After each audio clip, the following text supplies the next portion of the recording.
Joining us next, Ross Gerber, President, CEO, and co-founder of Gerber Kawasaki. Ross, you and I were talking off camera in an astonishingly busy week. I want to start on that jobs data, and we always frame it as such. Jobs, data, what will the Fed do, and how does that impact the technology sector? What's your reaction to the numbers this morning? Well, I've been saying this for so long. The Fed is done. I mean, all they're going to do is create more imbalances in our economy by really attacking just a few industries, because that's all rates do. And when you look at what's happening with housing and the banking sector and the risks of the Fed continuing to raise rates and the tremendous losses the Fed is now taking on its own portfolio that the taxpayers are paying, it really doesn't make sense. All the numbers are trending in the right direction. We have completely restrictive rates right now. Businesses can't borrow. Individuals can't buy houses. They're having kids. They can't move up. It's certainly affecting the economy. And many companies are done hiring. They're just done hiring for now. And so we're seeing a very good environment if the Fed just lays off right here and lets things work itself out. I think the next move is lower for the Fed next year.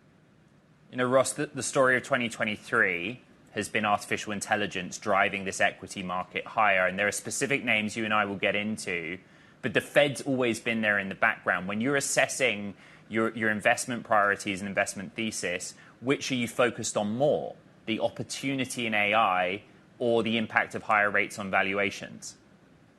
Well, you've got two really competing forces here, with rates being super attractive, like clients coming in to our firm. It's very easy for me to make them 5, 6, 7, 8% by buying bonds. And for many clients, that's the return they're shooting for. So it's kind of great if you're conservative and older, and we haven't seen rates like this in over 20 years. But on the other hand, the maximum return I see making on these bonds is, let's say, 5, 6, 7, 8%, right?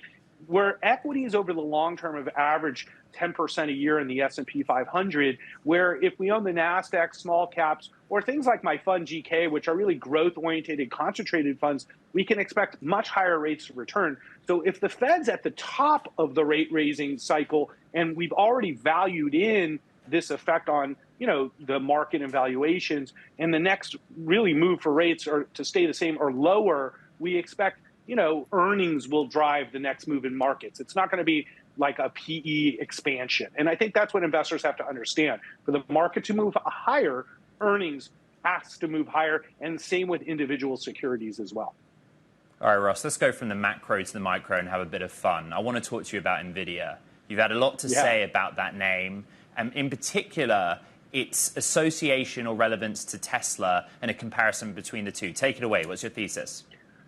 So my thesis is that Tesla and autonomy was where Nvidia and Tesla originally met. So Tesla used to use Nvidia chips in building their autonomy systems in the Model S back in the day. And Tesla started making their own chips or designing their own chips because Nvidia was like, we're not going to design GPUs specifically for Tesla. So Tesla's like, all right, we'll do it.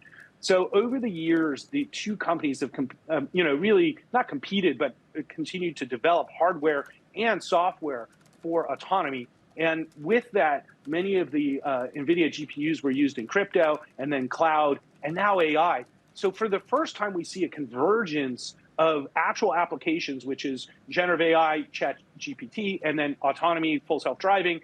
And we have these applications, and it's just driven this massive investment from all the major tech companies to upgrade their databases and their systems to being intelligent. And they have to buy NVIDIA chips to do this. So I think both companies represent the best of American innovation, technology, and opportunity over the next decade. So, boy, I'm super bullish on these two companies. They're two of my top 3 holdings in my fund GK. And I think investors, even though these valuations are very high, have to think out over the next 5 and 10 years what's really going to drive growth in our economy. And it's always been technology, and AI is a tremendous leap forward in technology.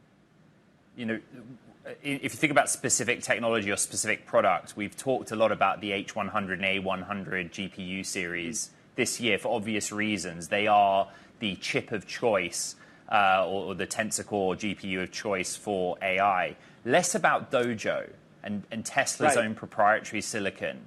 Do you still assign a lot of the potential for Tesla on that competence in silicon?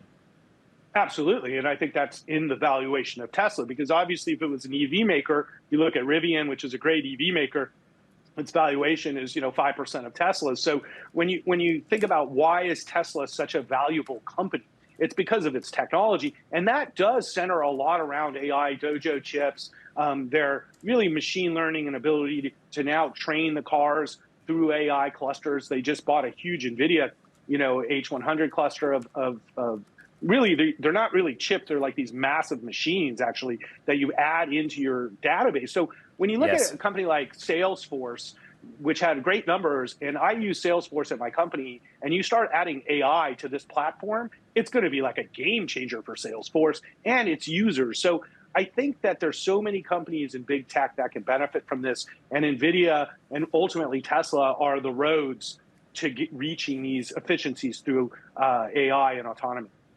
Yeah, we talked in the show this week about how Salesforce has pricing power as well, right? They could charge $7,500 per user. We spend so much. Yeah, we spend so much. Hey, on Ross, Salesforce. We're short on time, and I want to get to Disney and Charter because Disney's a name that you hold and follow closely. What do you make of that spat? Well, I feel like being a Disney long-term shareholder, you feel like you're getting kicked in the head over and over again. But this is really about, why do I watch cable TV? I actually am a Spectrum user. I was about to tweet them and say, pay the damn fee, because the only reason I watch Spectrum is for sports. And so it's absurd that you're cutting off sports from your subs when cable's dying, and the only reason people watch cable is for sports, pretty much. So we're in this new period of time between linear TV and cable, and this convergence of streaming, and this battle for who's paying for what and where, and it's just playing out. But in the end, Spectrum will pay because people only want to watch sports. I mean, that's the bottom line. That and Taylor Swift. Ross, you are a private investor in the entity known as X, formerly known as Twitter. I reported yesterday that specifically the biometric data policy update only applies to premium subscribers. It involves a government-issued ID with a selfie or a double verification through picture. The response I got on the X platform was astonishing. What do you, as an investor and user of X, make of that privacy policy update? Well, you can argue two sides of this coin with almost every decision X makes. I think part of it is great. Like, profiles should actually correspond to an actual human, and checking the current verification system, in my mind, doesn't really work. It's kind of good, but not great. This is very similar to what the Bitcoin companies were doing when you were signing up, is you'd have to do the same thing and send a picture of yourself with your ID, and that would verify you for taxes and all this kind of stuff. So this isn't an uncommon thing for people in the digital world to do. I think for a social media platform, and one that's building an AI platform, it's a little bit Big Brotherish and scary that now I'm trusting Elon with all my biometric data, and I can totally get the pushback as well. So, there's a plus and a minus to this thing. I don't know how quick I am to upload my driver's license to Twitter, yet. So I get it, So I think some of these things, that's really meant to make the purity of the platform better, but at the same respect, people aren't that excited to give away biometric data to Twitter either, or X. Ross Gerber, president, CEO, and co-founder of Gerber Kawasaki. I think I threw a dozen different names and stories at you. Yeah. What a fast start to the show. Thank you very much. Much more ahead.